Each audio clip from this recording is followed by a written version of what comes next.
Congo Lisolo, encore une fois de plus, on a banda kunabino, to il sous ko bête à porte, car ndenge tozalara, voilà, la chaîne Kitoko. Congo SNO officiel télévision, je suis Patrick Kochibango, l'antivirus de la presse congolaise, Tangu, le docteur Love car ndenge to mesa nabino.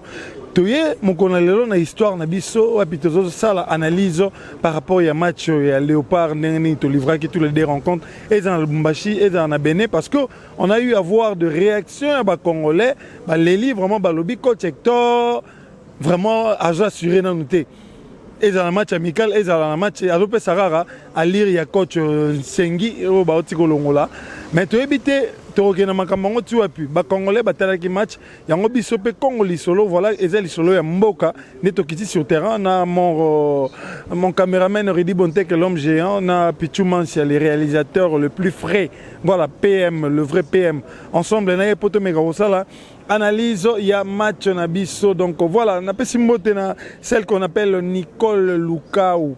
Hein, Nicolas Lukaou, moi si à Pembe, na France, donc hier sera Kitty Nanda, on a bien attaqué courant exacté éclairage public, elle éclaire toujours. On a beau sentir la famille Mobimba Lukaou, bon on a Binza Delvo, na Chopo sur l'avenue Chopo, hein, la grande famille Lukaou, on a pas si bien beauté, Nicolas Lukaou, moi si à Pembe. Mère Mora sur l'Arabien, si on a bien en Jérémy 33 toi, invoque moi je te répondrai. Sans oublier la famille Toussimba Nanjili, na quartier de Nanjili, famille Toussimba. Voilà, on descend sur le terrain pour essayer d'avoir quelques avis. Il y a des Congolais et puis on se retrouve tout juste après à Avignon sur les Congolais.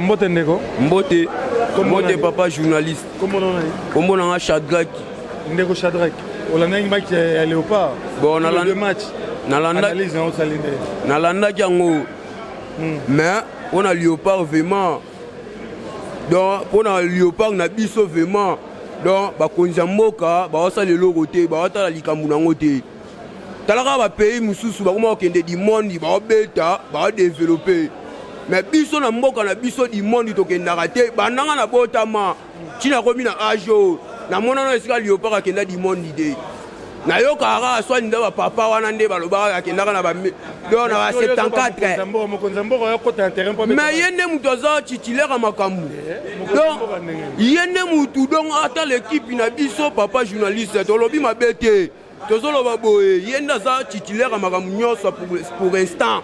Okay, analyse na yo na coach Hector na ibenge yo préféré bon pona ngai vraiment na bango mibale na mona c'est le néant nanu pour ibenga même biso di monde idée yé pas yé to mo ida be chèque donc c'est là on y est là ça biso a politique bien sûr mais Denis là na donc ndé toza na donc toza na danger donc eloko ya ko les até donc il faut ba luka solution ba luka la biso numéro 10 na Léopard.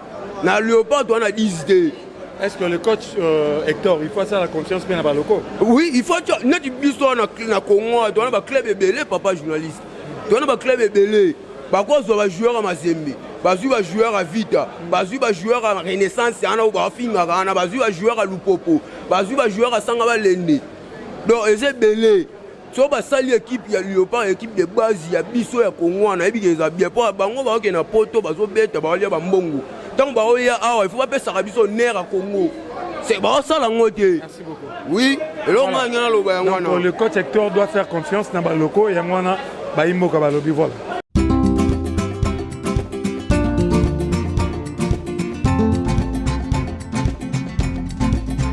Deux matchs nuls, il y a Léopard, ils ont inquiété vraiment les Congolais mingi. Il y a un point de vue par rapport à la rencontre. Mbote Ndego. Mbote. Comment on a la ministre? On a dit tous les deux matchs, il y a Léopard contre Tanzanie, contre Bénin. Bénin. Et analyse nanga do biso penande to ana équipe D. To ana équipe D. Mais to tala ba jouer na biso to zala na bango. Na ndenge siko ba ifole ananu libanda mais so ba ye na mboka na biso eloko moko basali la biso pe to mona na biso angote de biso banda to bota match to komi bo to boti na bana to chikala komonda équipe na biso eke mondialité siko to tala de yake neti oyo coach na biso pe oyo azwi Léopard ya tour oyo ye pena azonga na mboka na bango eloko asali de match na ye banda pe bandi ba match amical coach aganyaka te bino ba no yebisa biso ke coach ya malamu to tala déjà premier match na biso to beti na Lubumbashi au pointé da nani mbokani au pointé Bakamu au mon appel loka maloka kute salamité mais Dion ne pesa quand même bien te pesa bien te Bakamu akoki ko fanda bozui ben aza en forme bocheli biso ye na terrain vous comprenez yo tali de premier match o che bango mibale deuxième match o che bango mibale donc jouer quoi sans forme au tia kaka ba match ngesi la yo moni milieu de terrain tendenge za no te milieu de terrain kutu za nango neti mutu sami wana de neuf oyo zo boya wana bango nde basali bachata babi wana te mutu achebi aka mbokane bonga na boy mbokane na boy na mbokane te na pesi pas Bakamu premier match deuxième match Bakamu mutu apesi Bakamu mutu apesi mbokani pasi wana eza Bakamu te eza Bakamu te mutu apesi yango nani Chancel ne mutu apesi ya baluki nango atindiki coup de tête fandi bango pe bakeponde biso pe kana coup de tête yango pe kaka to sengi na troisième match to komata na moi 5 points msukuna pe bakopola na bango moi sigase ali sélection oyo aotiela biso abandande Pecho bene achiela biso pe nani mbokani po mbokani to finga trop conscience ezongi akomosela biso musala ndenge sengeli eloko biso to senga na coach ka yango wana atika biso ba sentimana Bakamu azana ndenge abeta kazate bafandisela biso no Bakamu bandokota na deuxième mi-temps match elanda oto beta soki na Madagascar babandisa nanu ben na mbokani totala siko match yango ndenge ezala omona kake botie bazongisi équipe yango ndenge voilà Torobo ya avis ya mutute et ça point de vue naie par rapport à rencontre donc voilà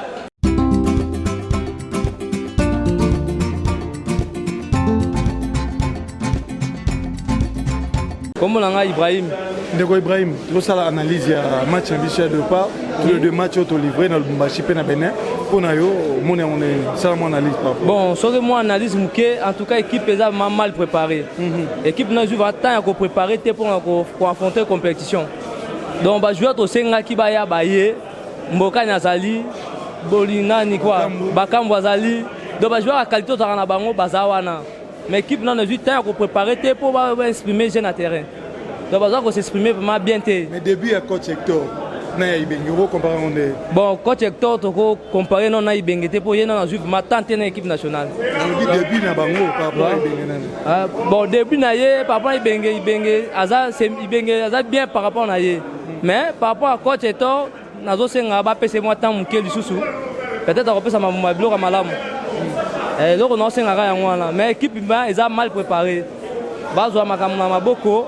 Pas ça temps pour l'équipe nationale est préparée, tout le monde va résister bien. Bajara va jouer ton senga, bazali. Donc les gars Mbogani azali. Milieu de terrain position bon milieu du terrain aussi.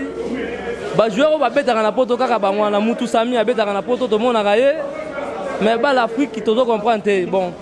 Est-ce que coach a reçu confiance dans le côté? Oui, ils ont option bien. Tout le monde va l'île pour bazar, va payer dans le championnat. C'est ça, on a lobby, ils ont option bien lobby parce que à côté de la championnat local na biso, ba meilleur pe bazar na kati. À côté trier moi comme balé et comme ça peut me bien. Merci beaucoup. Oh, merci.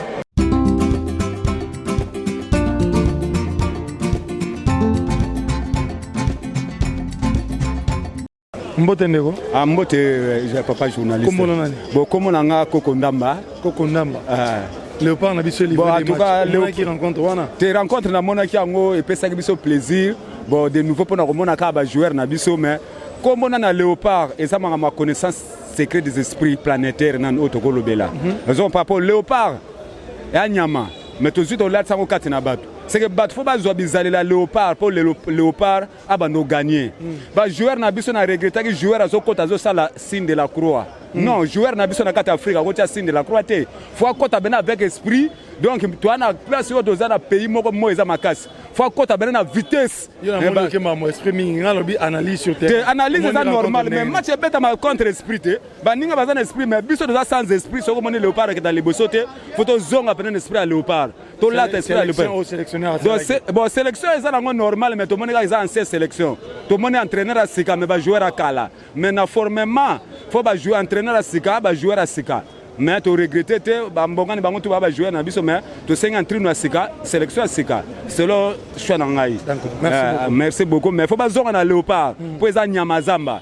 Faut pas luka bata zamba pour léopard ba no gagner. Pour magamandemo e banine pa na biso na Équateur. Yo zamta milimo mingi. Te mais ba le beta na milimo. Voilà, te ba le beta ma peine expérience. Te expérience. Tozokoba na masolo na biso ya léopard tozo ba vie ndero ya lobinga ka fait milimo ezonga. Ba on a un point de vue na robo yango te.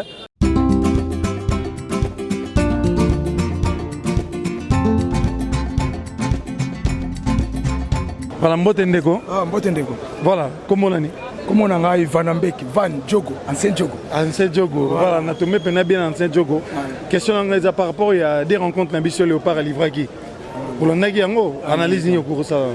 Bon, analyse nanga liboso. Bon, rappelle ça moi joueur, moi idée ezali na masolo wana mais pour nanga na omona toza pena ba joueur té. Vraiment. Toza pena ba joueur té na niveau ndenge na moni la football, ba mboka mususu. Toza pena na niveau té. Mais bon, on a une chose à Liban et puis dans l'équipe est minée. Ah, l'équipe est minée, c'est là où mboka au balobi mais nous sommes à Taliban les pénales niveau ba football et beta maraba France, ba Argentine bani. Yo ancien joueur. Voilà. Analyse yo mon avec na match wana. Ni simba kité il fallait nier les place wana. Bon, analyse nanga za liboso donc football et comment jouer ming na milieu. Tous on ba médiateur té au ba porter ballon, au ba garder ballon pour ba réanimer attaque. Attaque baza la bango tantôt fait ba finition le rôle ba kambo banane. Mais c'est ngamutu moko ba balende ba sali preuve na tous les deux matchs. Mais ce que c'est le même passeur, le même buteur, le même passeur, le même buteur. Ce que c'est nga ba meilleur beaucoup ba memela bango ballon pour finition ça kitoko. Donc milieu de terrain des voilà ba médiateur face à la makasi. D'accord, merci beaucoup. Mais pourquoi le coach Hector Azopé sa confiance dans le côté to me ko na question o na ba imboka o ba ozala ba permettre biso na interview na biso poto me ko eba mingi kaka ba to libanda ndé coach Azo préféré mais to zaka ba point de vue car ndenge zala.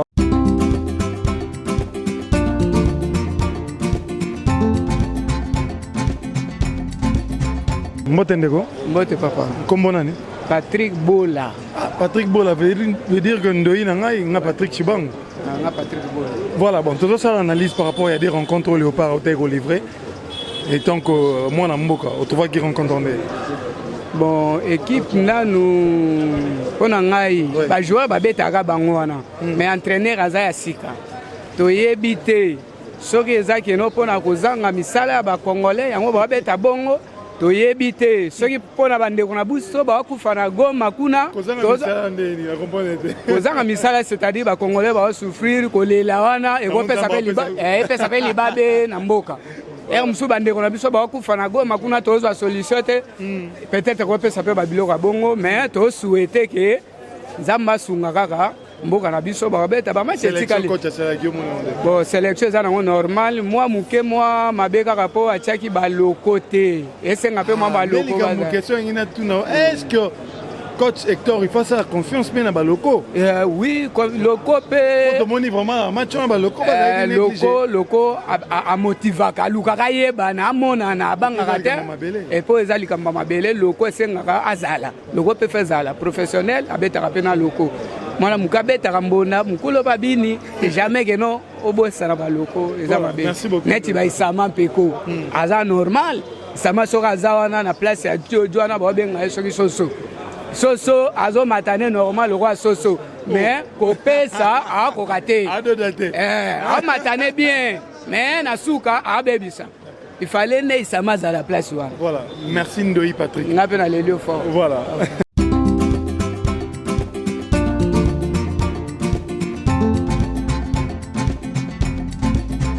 Merci na bino nyonso bozolanda magazine na bino ya kitoko Congo Lisolo boyoki bayimbo kande balobi bapesi ba point de vue na bango par rapport ya rencontre des rencontres oyo Léopard na biso uté ko livrer voilà ba msusu bazana doute ya coach Hector ba msusu bazolo ba topesi na nous chance voilà yango magazine o eza Lisolo mboka il fallait to kitara sur terrain parce que moi nungu ezala ki pas ba congolais ba sportif ba leli balobi Léopard vraiment chance ezala ngo raté voilà je dis un grand merci à tous ceux là qui nous soutiennent. Non, voilà, je dis un grand merci à celui qu'on appelle Serge Kassongo.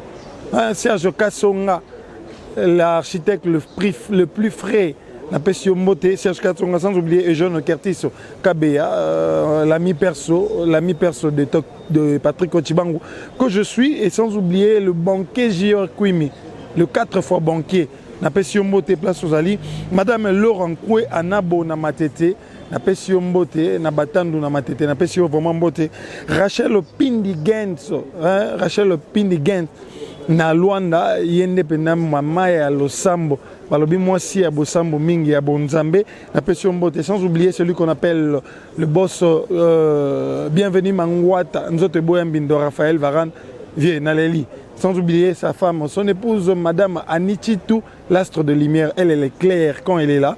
Elle est claire. Sans oublier un bon anniversaire au couple Clovis Fimpa, na maman Doris Fimpa, First Lady. Hein, 19 ans de mariage, ce n'est pas peu. Veut dire que non, Nzamba Bagizasus, ma pamboli, belé. Na liba nabino vraiment que Dieu vous soutienne car ande bolingwane zala. Ande bolingwane zalara. Beaucoup banango car lisusu vraiment Nzamba pambola ce couple Clovis Fimpa na maman Doris Fimpa Nzambe vraiment fungola susu ba porte maramagitoko et ça ma susu bon anniversaire à ces grands couples vraiment na les libino ya trop mère vraiment merci beaucoup pour cette confiance, je ne cesserai jamais de le dire. Voilà, quant à moi, c'est fini déjà pour ces numéros spéciaux Léopard Wapito Sali Baimbo Kabaleli Ibenge Bamsusu par le but de sa chance na coach Nabiso Hector Nenge Aotiko Banda Masolo. Donc voilà, merci beaucoup et on se retrouve à la prochaine.